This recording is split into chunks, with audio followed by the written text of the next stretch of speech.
I start off by coarsely grating 200 grams of carrots and chopping up 75 grams of crystallized ginger. Then I break up 100 grams of walnut halves into small pieces.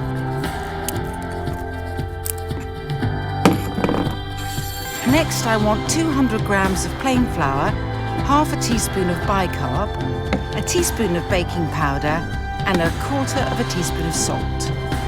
And now for the warm spice. 2 teaspoons of ground ginger and just fork everything together. Moving on, I tip 175 grams of soft light brown sugar into a large mixing bowl and crack over 2 eggs, then pour in 200 ml of vegetable oil. These just need to be mixed together.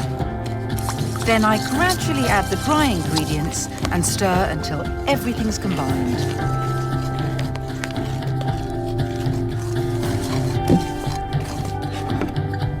Into the bowl go my grated carrots, and I stir these in before adding the walnut pieces and then the golden chopped crystallized ginger.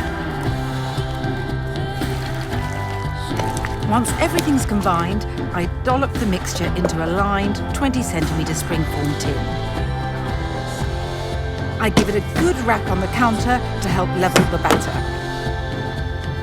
I bake it in the oven at 170 degrees for about 45 minutes. Then I leave it to cool before I start on the icing.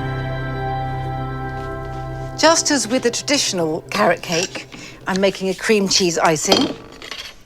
I start off with 100 grams of soft, unsalted butter and 100 grams of icing sugar.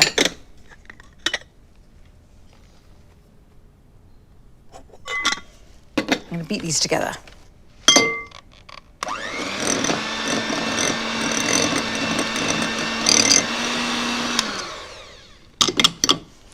And now a teaspoon of corn flour. This helps the icing stay nice and thick. And I want 100 grams of cream cheese, but this has to be cold, straight from the fridge. And give it a little mix so it's combined.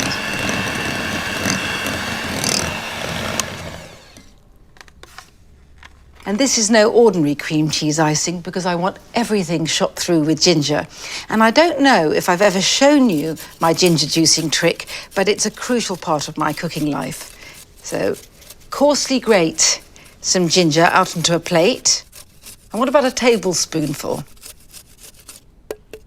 And now, not pretty, but effective, a piece of kitchen paper. Moving swiftly, I don't want to get the paper soggy straight away. I draw up each corner, so I've got like a little swag bag and just press on, and you can see that juice coming out. I should get about a teaspoon of juice from a tablespoonful of coarsely grated ginger, and it is so intense. I do this all the time on soups and stews and curries and cakes. Right, let's give it a little stir together. And all that's left for me to do is swirl this on top of the cake. The thing about this cake, as I said, it's not a traditional carrot cake. It almost looks like a blonde fruit cake here, all rather lovely, lumpy and bumpy.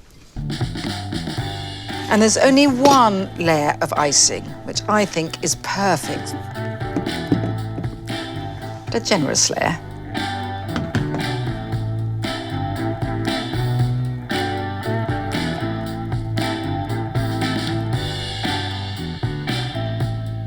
I've got a few more chopped walnuts and a little more crystallized ginger chopped up my sleeve, and these get scattered on top. Utterly gorgeous.